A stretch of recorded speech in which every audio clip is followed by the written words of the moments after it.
kooxda caafimaadka ee wareegtay hay-adda ARC ayaa sheegtay inay toddobaadkan adeegyo caafimaad u sameeyeen caruur da-doodu ka hooseyso 5 sano kuwaasoo xanuunka shuban biyoodka kusoo ritay deegaano hoos yimaada degmada xudun oo ay ka mid yihiin xabaalo camaare awrbogays korofley iyo jidbaale. caruurtan xanuunkani soo ritay ayaa tiradoodu gaadhaysa ilaa 100 waxaana ay u sameeyeen adeegyo caafimaad oo kala duwan. maxamed cabdilaahi xaaji waa madaxa MCH ka wareega waxaana uu raadiyo ergo uga waramay adeegyada caafimaadka ee dadkaasi u sameeyeen. xanuunka aad gaarka ii weydiisay ama bahalkii xanuunkan shuban biyoodka oo kale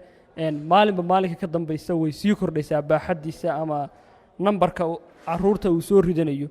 isagoo sababo badan ay la xiriiraan ama interrelated leeyihiin ama nadaafad xumo saan hore uga soo sheekaynay. nambarka wiigii la soo dhaafay oo kale nambarka uu soo ritay simeshika waxaan ku qiyaasi karnaa nambar ilaa dhowr iyo 90 ku dhow oo kale. nambariskaas deegaanada uu tiimku sida emergency-ga ku gaadhay shubankaasi ka jira waxaa ka mid ahaa xabaalo camaare awrbogays kulaal. deegaanadaas oo dhan waxaa loo sameeyey daaweyn iyadoo loo kala qaadayay balaynadii uu ilmaha uu ku geliyay heerka nafaqadarrada ama dehydrationka uu shubanku keenay. qaarkood baa waxaa si referal loo soo qaaday oo loogu daweeyey MCH-ka xudun oo faleembooyin lagu rakibay. sidoo kale waxaa jiray dad waaweyn nambar uu soo ritay isaguna xanuunkaasi oo guud ahaanba dhammaantood faleembooyin lagu daweeyey. qaarka kale nidaamkii ama daaweyntii caadiga ahayd ee muxuu ahaa shuban biyoodka bay mareen oo goobtooda in lagu daweeyey. sidoo kale cudurka shuban biyoodka ayay sheegeen in lala xidhiidhin karo bakhtiga xoolaha ee abaartu dishay iyo ceelasha qaar oo aan biyo hagaagsan lahayn markii xaaladda abaartu sii xumaatay ceelal badanna ay dowreen. xayawaanada ayaa habeenkii ku daata ceelasha sida daanyeerka iyo doofaarka. daaweynta ay wadaan ayuu sheegay maxamed cabdilaahi xaaji madaxa MCH-ka wareega ee degmada xudun ee hay-adda ARC inay garab socoto wacyigelin waxaana aan weydiiyey waxa ay arkeen ee hooyooyinkaasi ka wacyigeliyeen. hooyooyinka waxaad la kulmaysaa ama dhacdo faarax inaad aragto hooyo ilmaheedii shumaya iyadoo ilmaheedu shumayo waxay oranaysaa waan ka joojiyey caanihii waan ka joojiyey biyihii waan ka joojiyey waxaas halka uu ilmaheedii fuuq baxayo ama muxuu ahaa fuluud la-aan ama wuxuu qaato darteed la fuuq baxayo. dhammaan waxaan ku wacyigelinayaa ilmaha shumaya inayna hooyada ka joojin cabidda ayna bahalkiyeen. qaarkood baa jira aday xitaa ayn markaas health facility ama adeeg caafimaad u dhowin inay ilmihii wax daytari ama fuluurka ama biyuhu cabayay ama ORS oo kale ah ay u samaystaan inta biyaha ama karkariyaan oo nadaafadooda hagaajiyaan. waxa ugu badan hadda inaga nagu sababay waxaan oran karnaa waa poor personal hygiene-ka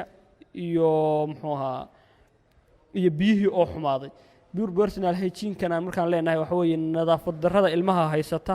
oo hooyooyinka aad moodo markay xoolihii dhaafeen ama bahalkii dhaafeen inay gabeen. aad baan ugu tala bixin lahayn ciyaalka faradhaqooda nidaamkooda iyo nadaafadooda lagu dadaalo. tan kale ah inay ilmihii aynan fuluurka ama cabidda ka joojin ay tahay fikir khaldan inay ilmihii biyihii u karkariyaan sonkor yar milix oo kale intay isu qiyaasaan dhadhankooda tijaabiyaan ilmihii waraabiyaan oo kale ama si maalkii oo kale ay u bahalkeeyaan. waayo markan iyaga abuuranaya muxuu ahaa oo aristiba abuuranayaan. waayo waan ognahay inagu meeshaan ku noolnahay qaabkan ku noolnahay ma jiro tikin kasta health facility ina dul taagan ma jiro. marka taasina waa health awareness ama wacyigelinta aan siin lahayna la baray hooyadu sida ay ugu diyaarsato ilmaheedan oo arista u siin lahayd kiniinka sida u siin lahayd. hooyadu ayna fahansanayn qaarkeed qaabkan ay ilmahii ay oo aristi u siinayso iyadoo intay qaab khaldan ama procedure-ka u qasilad intay garan weyda ama cid ku taabartay ay weyday ay oranayso ilmahaygu ma cabayo oo aristo kale ama way dhanaan tahay waa bahalka kale. nambarka intaa la eg faarax waxaad ka dareemaysaa inuu kordhay ama guud ahaanba gobolka maalinta ka dambaysa uu dhan walba sii jilcayo ama xaaladdu sii kordhaysay. farxiye axmed waa hooyo 26 sano jir ah waxayna haysataa 4 caruur waxaana ka xanuunsan wiil 2 sano jira kaasoo uu kaga dhacay xanuunka shuban biyoodku deegaanka jidbaale oo ay ku soo barakacday muddo hadda laga joogo bil. waxa ay sheegtay muddo 30 maalin ah in ilmuhu ka hayay xanuunka shubanku awoodina weyday inay ilmaha u qaado goob caafimaad waxaana goob caafimaad ugu dhow magaalada laascaanood oo u jirta 75 kilomitir. farxiye waxay wiilkeeda ka joojisay biyihii iyo caanalidoogii waxayna afka ugu gurtaa cuntada adag sida bariiska iyo baastada. deegaanka ay ku soo barakacday ee jidbaale lagama helo caanaha xoolaha waxaana ugu wacan abaarta oo dishay xoolihii irmaanaa ee caanaha dhiiqi jiray. aad buu u shubmaya dabeedna caanihii baan ka joojiyey dee ku celi baa laygu yimi markaa caanihii iyo biyihii iyo sharaabkii ka joojisay sababta ugu joojisay maxay tahay dee xanuunka ayaan uga joojiyey maxaad islahayd waxaan islahaa kusi shubmaya markaad ilmihii oo shumaya oo fuuqbaxaya aad caanihii iyo biyihii iyo sharaabkii waxaad u heli karaysay aad ka joojisay see noqday ilmihii dee eber buu noqday aad buu sii timcaamay waan gartay muddo intee leeg baa ilmuhu shumayo aadan waxba siin muddo ilaa bila meelaha waxaa ka yaraysay caanihii iyo biyihii sharaabkii cuntada iyo waxaasaan afka u gurgurayay biyaha cabitaanka cadna waan siinayay dee biyaha oo aaristana waan sii siin jiray dee waxaan uga ilaalinayay inuu xanuunka kusii kordho faadumo axmed waxaa intaasi ku dartay ilmaheeda oo xaaladiisa caafimaad aada u liidato in howlwadeenada caafimaadka ee ka socda hay-adda a r c ay deegaankaasi ku booqdeen dhowaan waxayna intaasi ku dartay inay u sameeyeen adeeg caafimaad una sheegeen inay ilmaha dib ugu bilowdo caanaha aysanna ka joojin mar dambe waxayna ay sheegtay inay aada ugu faraxsan tahay adeega caafimaad ee loo sameeyey iyo wacyigelinta ay ka heshay howlwadeenada caafimaad ilmuhuna uu iminka dhaamo sidii hore xaaladiisa caafimaadna soo hagaagiso dhakhaatiirtii waxay noo sheegtay in ilmaha lagu sii wadayo wixii aad marka aan waxba yeelayn biyaha iyo oo aarista iyo caanaha la siinayo laakiinse marka hore waad ka joojisay caanihii iyo waan ka joojiyey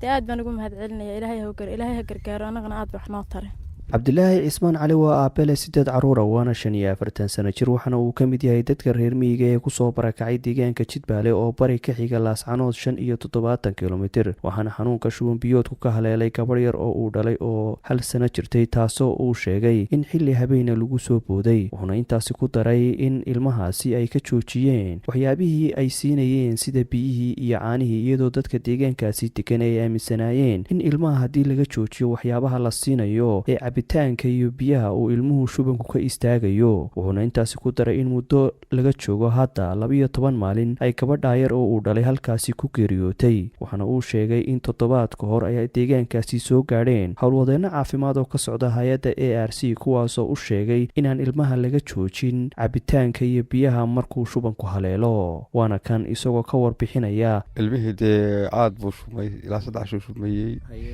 dabeedna markii laga ilaaliyey wixii magaranaysaa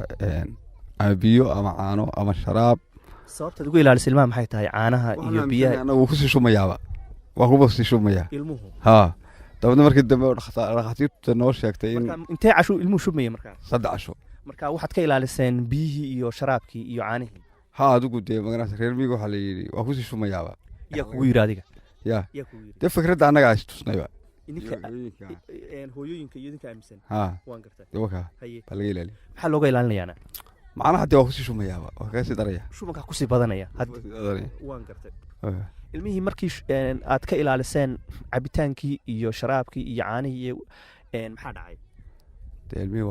cabdilaahi cismaan cali waxa uu sheegay in howlwadeenada caafimaadkii deegaanadaasi kusoo booqday ay ku waaniyeen in caruurta haddii ay ku arkaan xanuunka shubanka aysan ka ilaalin waxyaabaha ilmuhu qaadan karo sida biyaha iyo caanaha kul xaal adigu markii dambe dhakhaatiirtii nooti waxay noo sheegtay in qofka la siinayo biyaha caanahoo kale wixii nafaqaale 3 waqti aan waxba laga deynin wuxuu cabi karay xanuunka shuban biyoodka ayaa weli dad caruur badan kusoo ridanaya deegaano ku yaala gobolka sool gaar ahaana degmada xudun deegaano hoos yimaada hay-adda a r c ayaa sheegtay tan iyo bishii hore in dad tiradoodu gaadhayso 980 ay ku daweeyeen deegaano hoos yimaada degmada xudun oo ku taala waqooyiga gobolka sool dadkaasi ayay sheegeen in 900 oo ka mida ay yihiin caruur halka 80 kalena ay yihiin dad waaweyn faarax dubad raadiyaha bini'aadanimada ergo